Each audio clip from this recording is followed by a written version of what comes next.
I'm educational justice coach Lindsay Lyons, and here on the Time for Teachership podcast, we learn how to inspire educational innovation for racial and gender justice, design curricula grounded in student voice, and build capacity for shared leadership.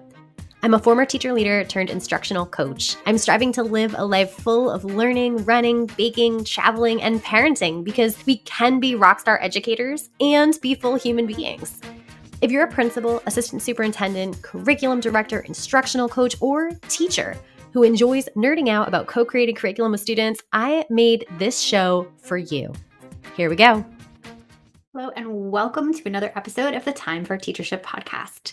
In this episode, we are diving into 3 inquiry routines that frame the investigating history curriculum, which is part of Massachusetts kind of framework and their curriculum built into currently we are piloting grades 3 and 4 and is currently available through 5th through 7th grade in Massachusetts. So it's Massachusetts state curriculum partnered with all sorts of great organizations and experts on all of this content. It is beautifully written, and I am a certified provider for helping schools implement this into practice. Anyways, what we have here is kind of the framing for the pedagogy behind investigating history. So I'll talk through how this connects to practice standards, which is what Massachusetts calls kind of those skills-based, kind of skills of a historian, history pieces that you can use in any state. So regardless of what state you're in, and I would even say regardless of what grade you're teaching, these are historical thinking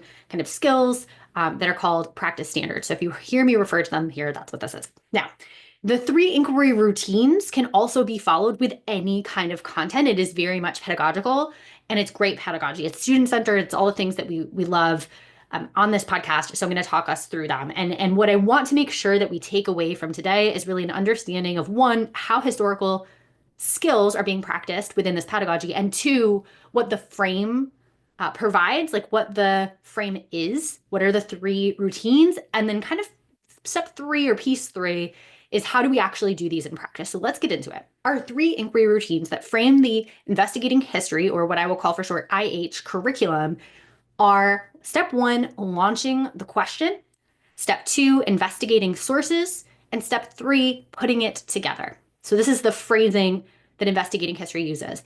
Now, launching the question connects to the skill of having students develop focused questions. They are inquiring, they get some sort of prompt, a statement or a question or a topic, and they are going to ask questions about it. Awesome.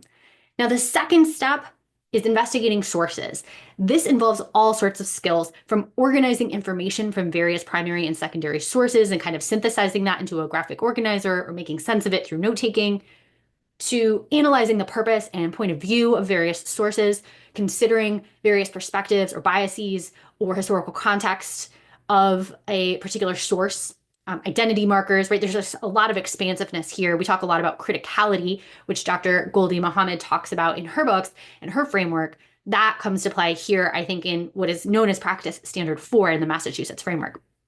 And then Practice Standard 5 in the Massachusetts framework is another piece here that is about evaluating the credibility and accuracy of sources. Now, for anyone existing in the world today, I think we know, based on facts or not so great facts, like falsehoods that go out on the internet, various things on social media, various pieces of media in general, around politics, around news that has a lot of emotionality. It is so incredibly important, and adults even lack the skills to effectively evaluate credibility and accuracy of sources, that it's so important that we teach students to do this at all ages. Of course, developmentally appropriate. Whether we're doing, kindergarten is going to look very different from 12th grade. So evaluating the credibility and accuracy of sources is also part of investigating the sources. And then the third piece is putting it together. So after we've investigated a lot of sources based around those inquiry questions students have developed, we kind of put it together and synthesize our understandings. This often looks like creating an argument that is part of what we do in education, because that's very much, how we construct things in our society. We value argumentation, and it is something that we want students to be good at. So arguing or explaining conclusions, often this takes the form of a claim, potentially in the upper grades, distinguishing from a counterclaim, naming our evidence, and linking it with reasoning. So our reasoning is kind of connecting our evidence to our claim, maybe bringing in some of more of the analytical pieces regarding what we did in investigating sources, right? Analyzing the point of view or evaluating the credibility. We also might take informed action. So we want students to be civically engaged and civic minded. And so we may uncover that there is an issue. I love particularly doing all of this inquiry cycle we're talking about with current events or a sociopolitical issue and having students then take informed action. And so students will investigate what is going on. When we're investigating sources, we can expand that to more than just primary or secondary sources from a historical lens, but like present day community. What is important to people? What are the experiences of people's lived realities today? Even using that lens to look at historical documents, what are the experiences of people's lived realities in the past? And then taking informed action to make a difference in our local communities. So that is kind of all of the pieces. That's how the standards factor in to these 3 inquiry routines.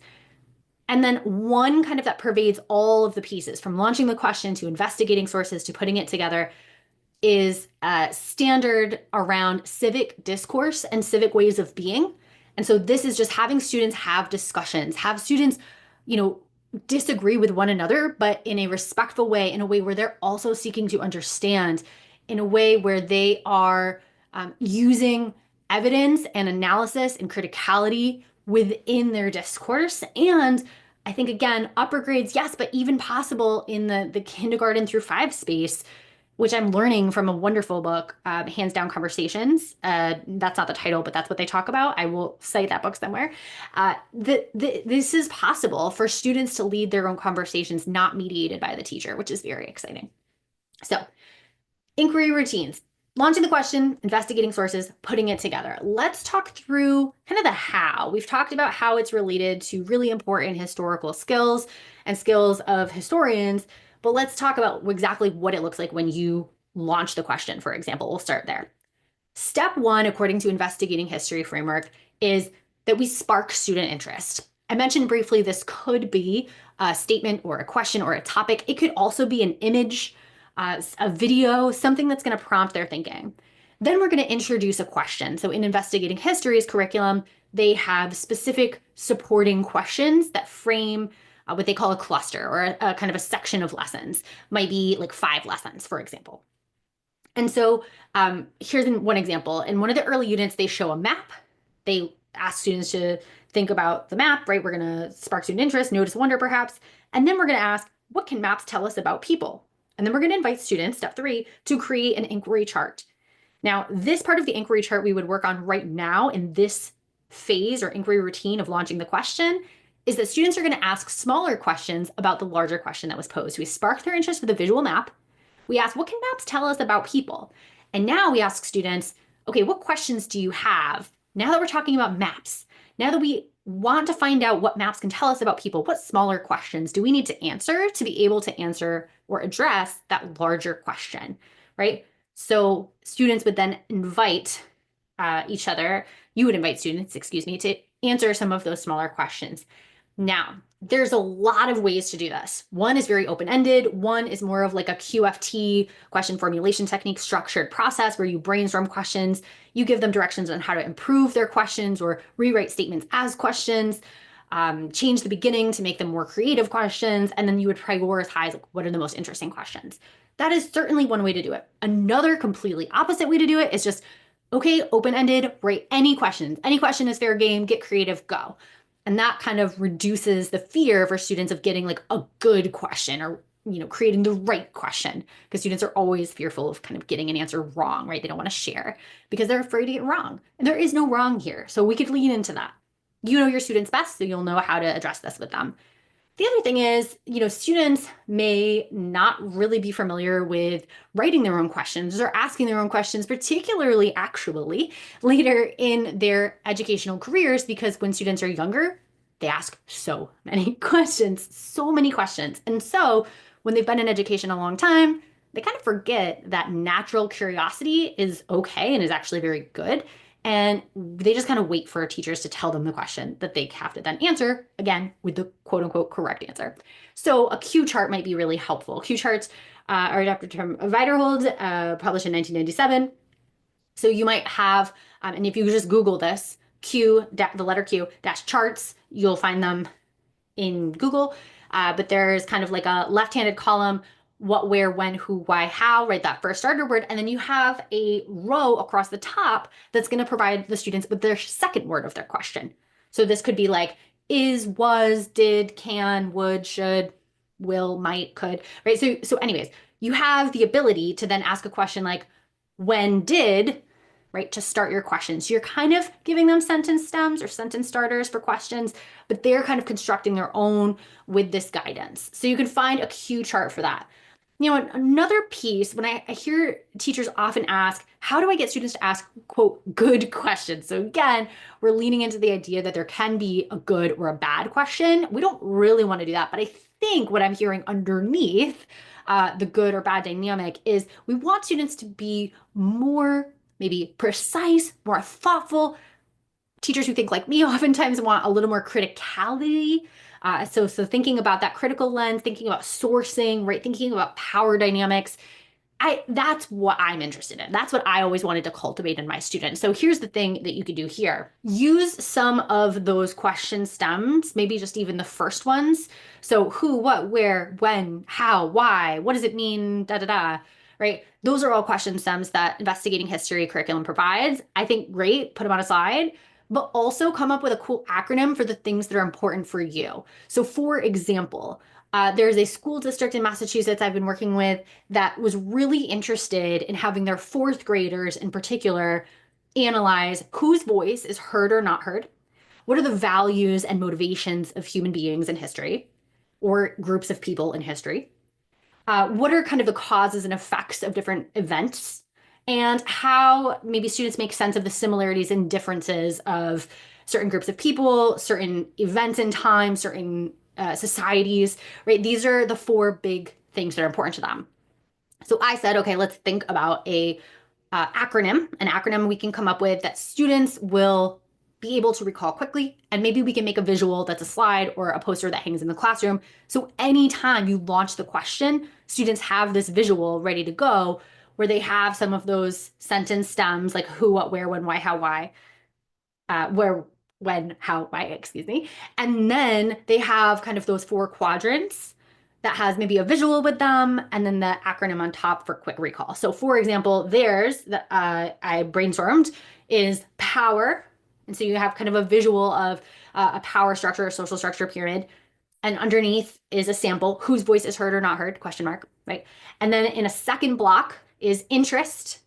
I used an image of a star here as a visual. And then in small text underneath, like the values and the motives, right? What is the interest or value or motive of a person or society?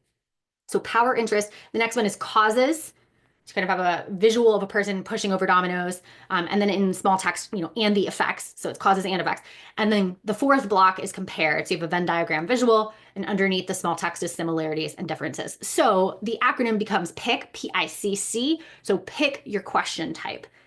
Pick a sentence starter, right? Do you want to start the question with who, what, where, when, how, why, whatever it is, and pick the type of question.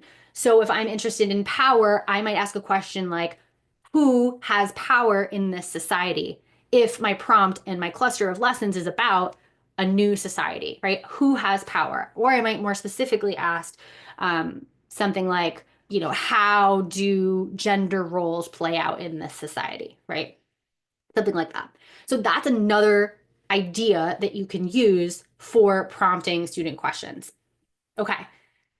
All of this to say, I'm going to give you a free resource at the end of this podcast episodes and on the blog post for today, where you can actually go ahead and grab some of these visuals and adapt them to your needs to support your students. So that's going to be at lindsaybethlyons.com/blog/206.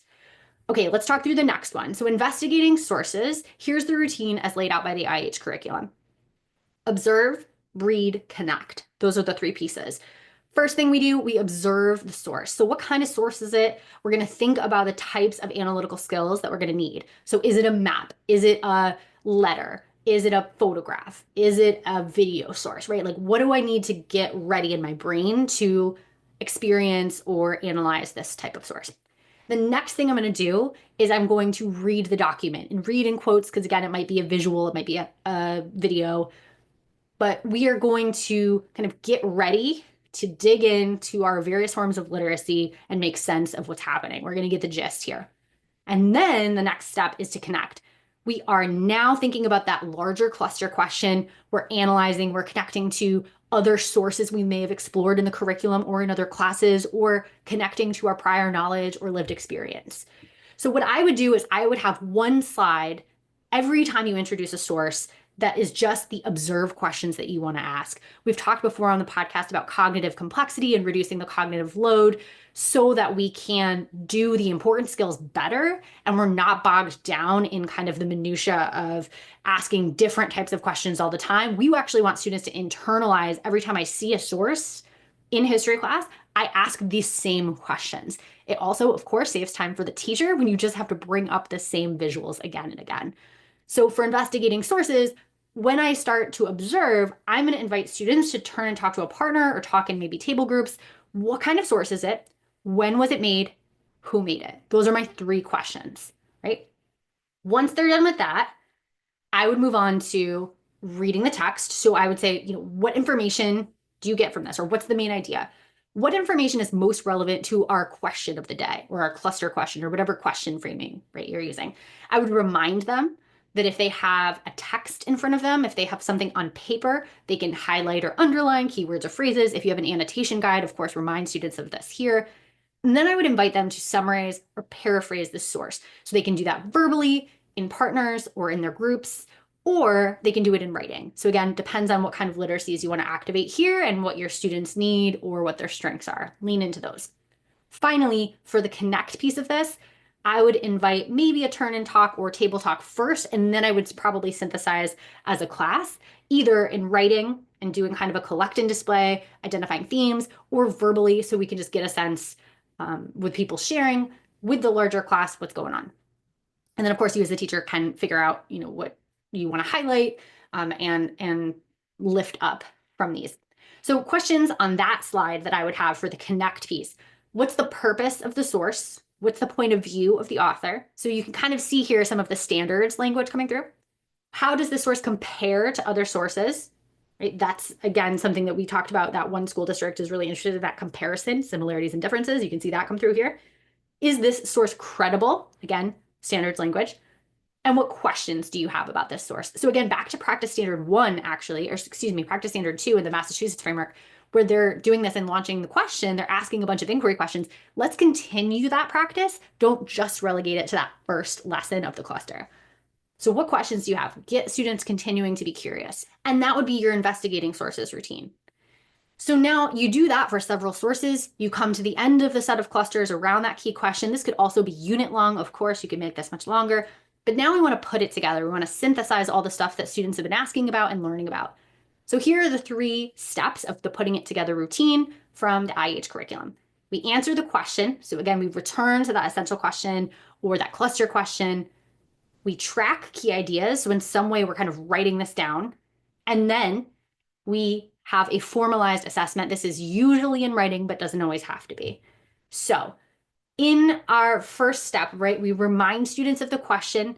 We invite them to kind of track, what did we learn? What are the kind of things we did? What are the sources we investigated? What do we learn that helps us to answer our inquiry question? And then we might have them either talk whole class, talk in a group of 4. IH has this really cool practice called discussion diamond, where on a piece of paper, you'll have kind of a diamond written, and each student in a group of 4 is going to have kind of the corner, the margins of the diamond to write their response to the cluster question. So you would give them probably 3 minutes to think and write their idea in the corners. Then they would share out verbally kind of what they wrote and then expand upon it, about 1 minute per kid. And then the group is going to summarize all of their ideas in kind of a synthesis sentence in the middle of the diamond. And so that is kind of one way that you might do that. And then for your final piece for putting it together, your kind of formative assessment or summative assessment, depending on how long of a kind of cluster of lessons you're using here, You would do something, for example, again, back to the practice standards, like a claim evidence reasoning paragraph, where you would invite students perhaps to address that key question or cluster question in a paragraph or longer, depending again on their age and your purpose here, where they're answering the question using evidence and bringing in that analysis and reasoning to connect it all together. So that is kind of the arc of a cluster of lessons or a unit if you want to use it in that capacity. We have, again, the 3 phases of launching the question, investigating sources, and putting it together. And I hope this episode has helped you conceptualize how that actually would all come together in a classroom and what things you could kind of reuse again and again to hand over that kind of metacognition and those historical thinking skills to your students so they could take it and use it on their own in your class throughout the year, but also in other future historical in social studies classes and in their own lives beyond your class. Again, the slide deck that I'm going to share with you, feel free to take, use, edit to your heart's content, and use in your classes. And for coaches, again, feel free to do this and disseminate to the teachers that you coach for those purposes. So that is again at lindsaybethlyons.com/blog/206. If you like this episode, I bet you'll be just as jazzed as I am about my coaching program for increasing student-led discussions in your school. Shane Safir and Jamila Dugan talk about a pedagogy of student voice in their book, Street Data. They say students should be talking for 75% of class time. Do students in your school talk for 75% of each class period? I would love for you to walk into any classroom in your community and see this in action. If you're smiling to yourself as you listen right now, grab 20 minutes on my calendar to brainstorm how I can help you make this big dream a reality. I'll help you build a comprehensive plan from full-day trainings and discussion protocols like Circle and Socratic Seminar to follow-up classroom visits where I can plan, witness, and debrief discussion-based lessons with your teachers. Sign up for a nerdy, no-strings-attached brainstorm call at lindsaybethlyons.com/contact. Until next time, leaders, think big, act brave, and be your best self. This podcast is a proud member of the Teach Better Podcast Network. Better today, better tomorrow, and the podcast to get you there. Explore more podcasts at www.teachbetterpodcastnetwork.com. We'll see you on the next episode.